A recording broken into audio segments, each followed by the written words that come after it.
Okay. What it do, everyone? This is your boy Freeze out here. I'm not gonna lie to you. This is a video I haven't watched yet, but looking at the title feared me. I'm gonna say like this: if anybody ever had went through this, rape, or anything like that, I kind of feel bad. And actually, I was terrified to actually react to this video. But since it's 8 minutes long, I'm gonna go ahead and do it so I get off my conscience. Get my reaction. The video is called "My Stepfather Got Me Pregnant 5 Times." That alone make me scared. And it's by Share Your Animated. Without further ado, let's get right into the video. This is Susan, and I've lost everything. My whole world fell apart. It's a bit of a long story, but I'll do my best to keep it kind of brief and summarize everything that has happened. I'll start from the very beginning, when my dad died. My dad died when my mom was pregnant with me. It was a sudden death. No one had expected it at all. He woke up that morning fine, and by night, he was gone. Then my mom gave birth to me. She was so happy, life was great, and the future looked promising. After that, my mom met my stepdad, David, when I was 14. His car broke down and he had to hitchhike. My mom picked him up and they exchanged numbers. They started seeing each other after that and stayed pretty much together. 1 year later, they got married. My stepfather was a weird guy. He was always rather twitchy, and his eyes would jerk strangely when he looked at me, like he was paranoid or something. One night, he entered my room without knocking or anything. I asked him if he needed anything. He sat down on the bed with me and told me he liked me. Then he said he only felt that way because I'm his first daddy's girl.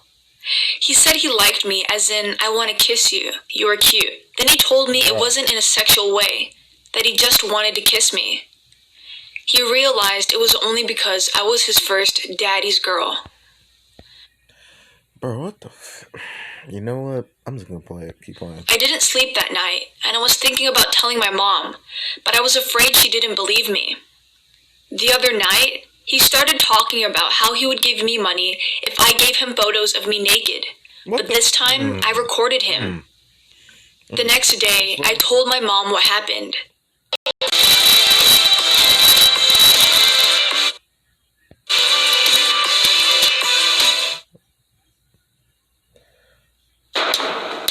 Help me! Okay, we're back. I had to get rid of the advertisement out the way. Alright, let's continue.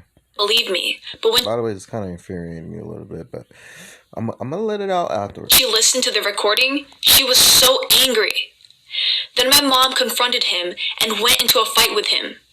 After that, he begged her to give him another chance, but she didn't think she could ever forgive him. Then they got divorced. No. David had it in his mind that he absolutely had to take revenge on me. One day, I was walking home from school.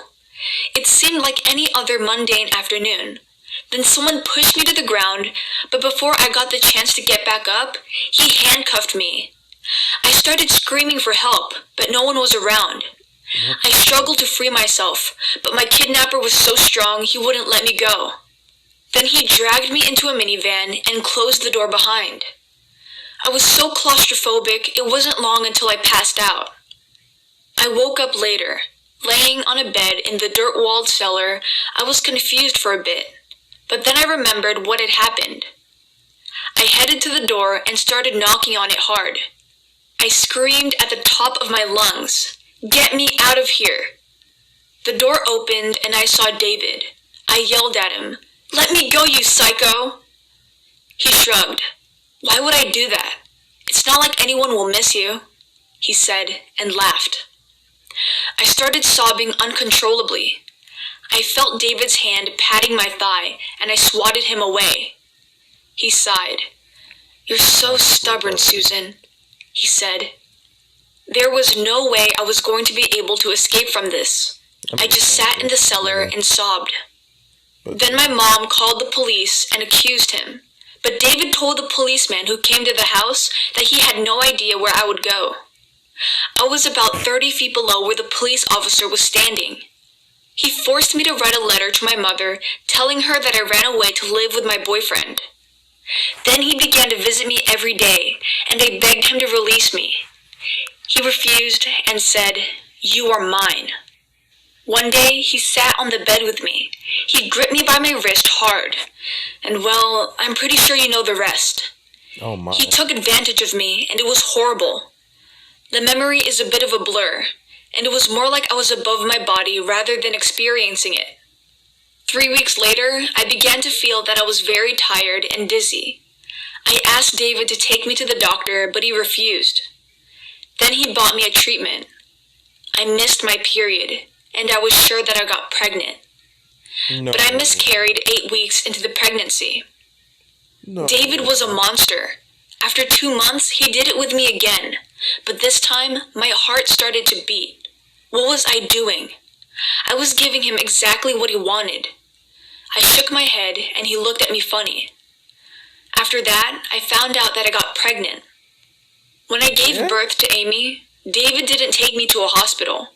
So it was one of the most empowering experiences of my life. I begged him again to let me go, but he refused. 3 years later,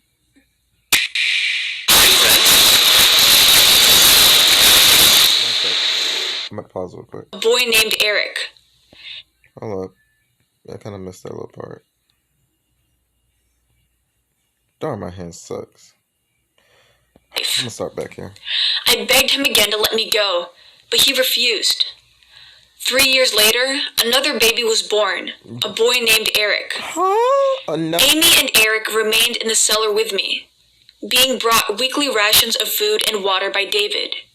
I attempted to teach them with the rudimentary education I had, and give them the most normal life I could under the horrific circumstances. I gave birth to 2 other babies, Laura and Alice. My daughter Amy always asked me why we weren't allowed to go out. Bro. I told... Bro, she been raped 5 times, fam. Had 4 kids, bro. 1 miscarriage, bro. Man. her that I had a plan, and if it succeeded, we would go out from here. It's making me infuriated. She said, "What is the plan?" I told her, "You will act as if you couldn't move and are very ill, and David will take you to the hospital. Then you will run away from him and go to the police and tell them what David did to me." We started to implement it. Amy pretended she was so ill, and I begged him to allow her to go to the hospital. He agreed to take her to the hospital. When they arrived, Amy ran away from him. He looked for her, but he couldn't catch her. Amy went to the police and explained that David imprisoned us in a cellar. David came back home to take us and run away, but the police had arrived and arrested him that night. Then David claimed that his behavior toward me did not constitute as rape, but was consensual. Regarding his treatment of me and my children in the cellar, he explained that he brought flowers for me and books and toys for the children in the cellar, and often watched videos with the children and ate meals with me and the children. I explained that David kept me in a basement and that I bore 4 children, and he would come down during the night, make me watch pornographic films, and then took advantage of me. I also explained that he'd been abusing me ever since I was 15.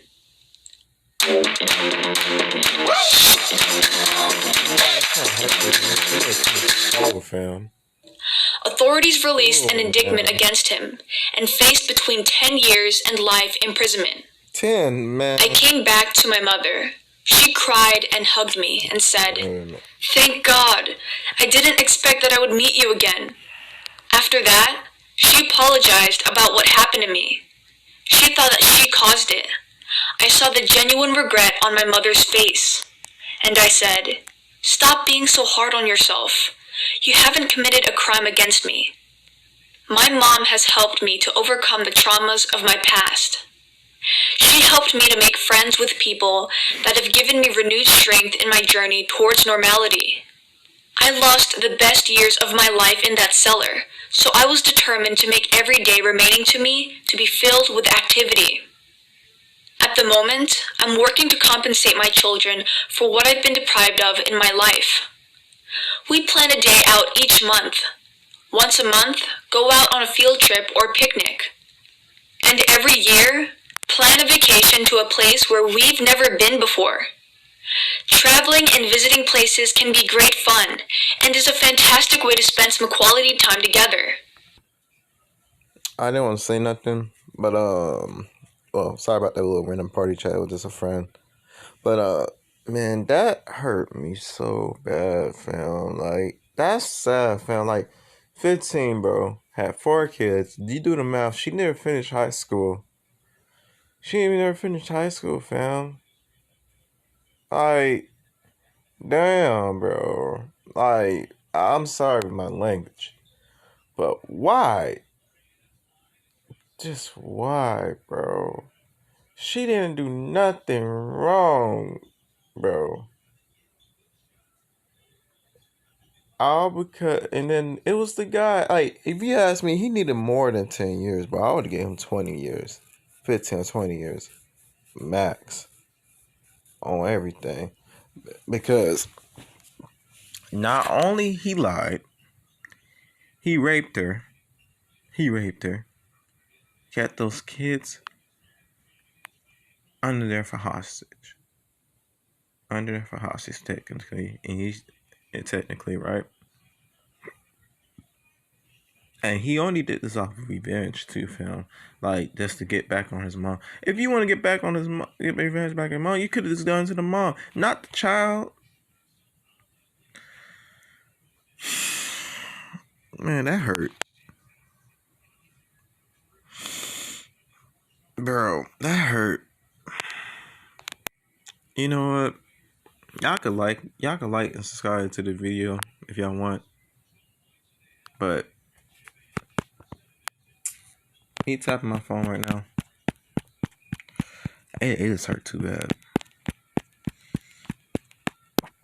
I'll just catch y'all on the next one. Man, that hurt it.